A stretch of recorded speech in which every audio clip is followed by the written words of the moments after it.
Tuhan bersamamu dan bersama rohmu.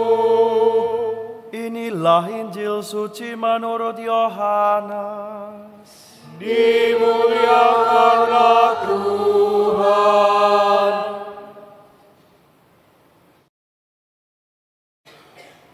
Di seberang danau Galilea, ketika orang banyak melihat bahwa Yesus tidak ada di situ dan murid-muridnya juga tidak, mereka naik ke perahu-perahu lalu berangkat ke Kapernaum untuk mencari Yesus.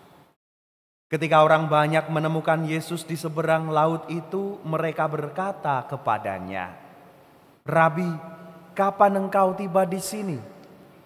Yesus menjawab mereka, "Sesungguhnya aku berkata kepadamu, kamu mencari aku bukan karena kamu telah melihat tanda-tanda, melainkan karena kamu telah makan roti itu dan kamu kenyang.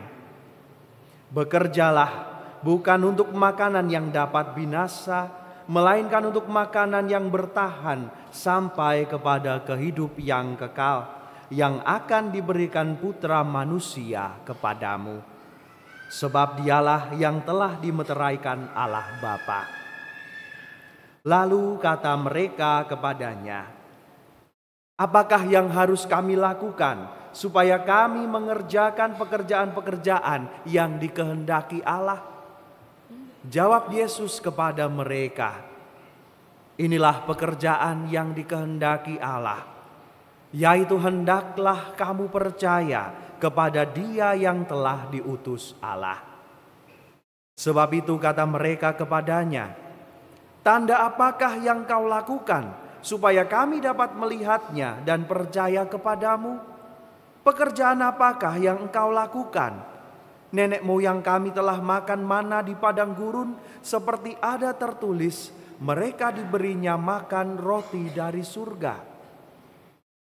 Lalu kata Yesus kepada mereka, "Sesungguhnya aku berkata kepadamu, bukan Musa yang memberi kamu roti dari surga, melainkan Bapakulah yang memberi kamu roti yang benar dari surga.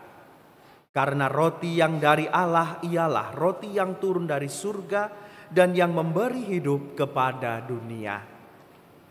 Maka kata mereka kepadanya, "Tuhan, berikanlah kami roti itu senantiasa." Kata Yesus kepada mereka, "Akulah roti kehidupan. Siapa saja yang datang kepadaku, ia tidak akan pernah lapar lagi. Dan siapa saja yang percaya kepadaku, ia tidak akan pernah haus lagi." Demikianlah sabda Tuhan. Terpujilah Kristus.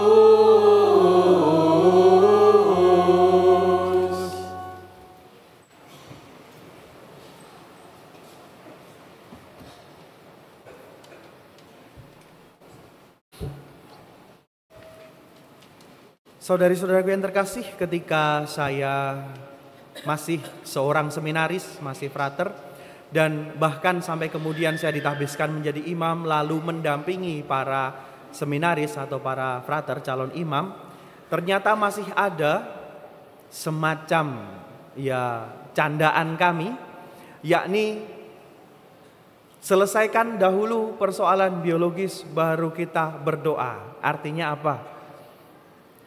Susah bagi orang ketika dalam keadaan mungkin lapar atau sakit perut atau sakit apa begitu ya, kemudian berdoa gitu.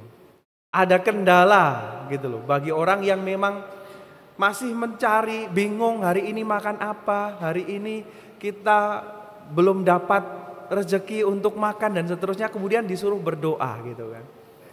Kadang-kadang bagi orang-orang yang masih susah seperti itu, untuk kemudian diajak untuk berdoa, untuk meditasi apalagi gitu ya, untuk merenungkan sabda Tuhan gitu, itu tidak gampang. Dan itu masih kadang kami jadikan sebagai bahan candaan, gurauan ketika berlatih berdoa atau meditasi. Sebab ya sulit juga ketika ada dorongan mungkin ingin buang air kecil atau sebagainya, kemudian ditahan untuk berdoa sebentar lagi gitu juga kadang sulit gitu. Jadi memang antara urusan biologis dengan urusan spiritual ini memang perlu diseimbangkan, perlu diserasikan ya, diharmoniskan supaya yang satu tidak mengganggu yang lain, bisa dibilang begitu.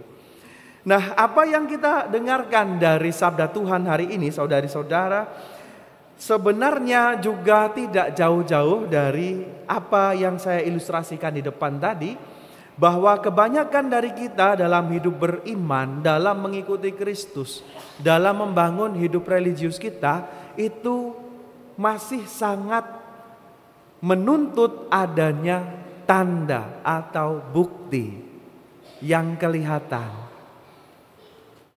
Ikut Yesus itu kita akan mendapatkan kebahagiaan, kedamaian misalnya begitu. Tandanya apa? Loh kok saya tidak bahagia, buktinya apa? Misalnya begitu. Kadang bagi orang-orang yang kemudian merasa bahwa ikut Yesus itu seharusnya hidupnya baik-baik saja gitu. Dan ternyata ketika ikut Yesus, dia tetap merasakan yang namanya susah, yang namanya derita dan seterusnya. Itu kemudian menjadi protes, sama seperti umat di bacaan yang pertama tadi.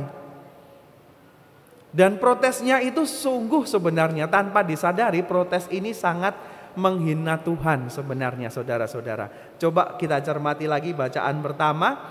Konteksnya adalah mereka dibebaskan dari perbudakan Mesir dan mereka masih dalam perjalanan keluar ya, itu di padang gurun.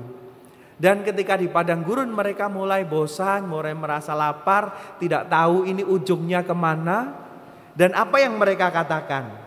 Mereka bersungut-sungut lalu bilang, andai kata tadinya kami mati di tanah Mesir oleh tangan Tuhan. Tatkala kami duduk menghadapi kuali penuh daging dan makan roti sepuas hati. Sungut-sungutnya itu seperti itu. Maksudnya apa? Mereka itu menyesal dibawa keluar, dibebaskan dari Mesir, pengen kembali. Kok rasanya lebih enak kita mati sebagai budak ya. Yang penting kan ada daging, ada roti, kita makan kenyang. Daripada kita dibebaskan tapi gak jelas ini tujuannya.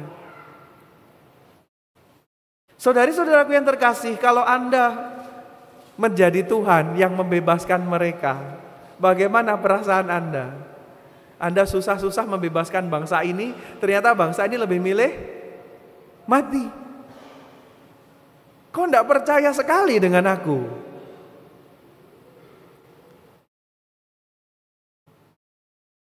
Jadi seperti itulah, jadi bangsa ini dipenuhi dengan sungut-sungut karena apa? Tidak puas. Tidak puas dengan apa yang mereka terima. Bahwa apa yang mereka alami tidak seperti yang mereka bayangkan. Bahwa proses yang harus mereka jalani untuk sampai pada janji Tuhan, kepenuhan janji Tuhan itu, bagi mereka proses itu terlalu berat. Tidak bisa mereka jalani. Dan sungguh hebat Tuhan ketika diremehkan seperti ini ya, Tuhan cuman bilang ya, aku tetap memelihara engkau, bahkan begitu. Kamu akan makan daging, kamu akan makan roti. Pagi kamu makan roti, malam kamu makan daging. Padahal mereka dalam pengungsian, tapi tetap dipelihara oleh Tuhan. Jadi betapa sulitnya bagi orang-orang Israel ini tadi untuk mengucap syukur kepada Tuhan. Tanda-tanda yang Tuhan berikan tuh kayak kurang terus gitu loh. Tandanya mana? Kurang. Selalu kurang.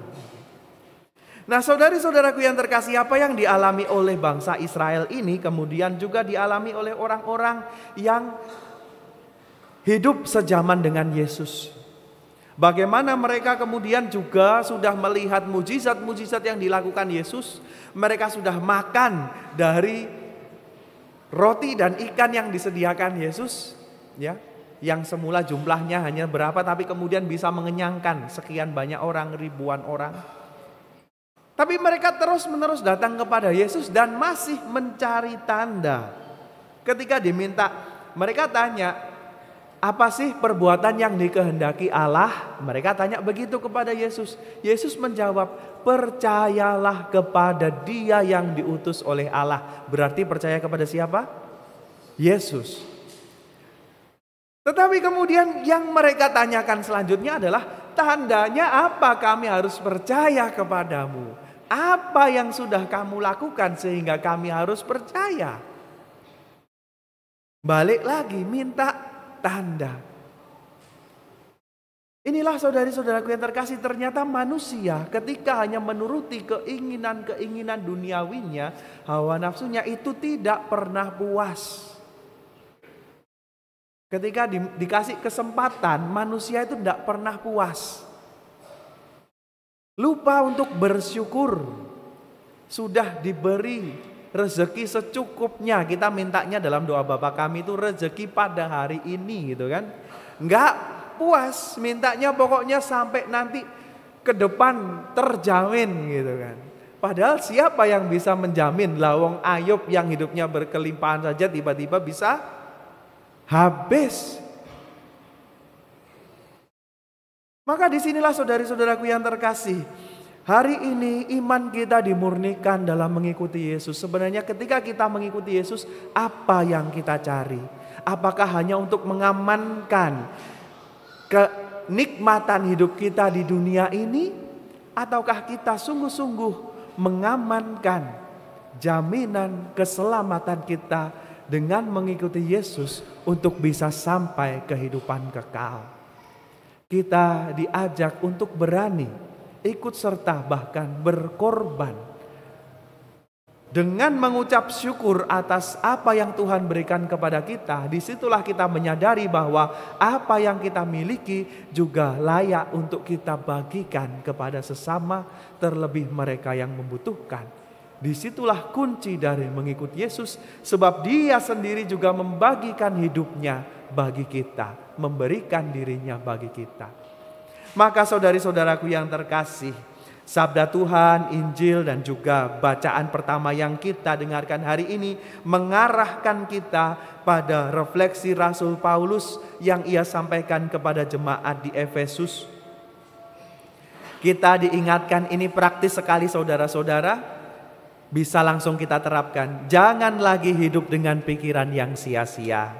Seringkali kita hidup dibebani dengan banyak pikiran yang sebenarnya sia-sia, ketakutan, kekhawatiran, dan banyak hal yang menguasai kita. Jangan seperti orang-orang yang tidak mengenal Allah. Jangan hidup seperti demikian. Kamu telah belajar mengenal Kristus. Maka kemudian di bawahnya kamu harus menanggalkan manusia lama yang menemui kebinasaan oleh karena nafsu yang menyesatkan, supaya kamu dibarui di dalam roh dan pikiranmu. Kenakanlah manusia baru, sebab kita sekalian diciptakan menurut kehendak Allah. Jadi sabda Tuhan yang kita dengarkan hari ini mengarahkan kita untuk membarui kembali iman kita, untuk berani menanggalkan manusia lama kita yang dipenuhi begitu banyak belenggu-belenggu keduniawian dan hawa nafsu. Kita mau serahkan hidup kita dalam kepercayaan kepada Tuhan yang akan mengarahkan kita pada hidup yang kekal. Semoga berkat Allah senantiasa menyertai kita.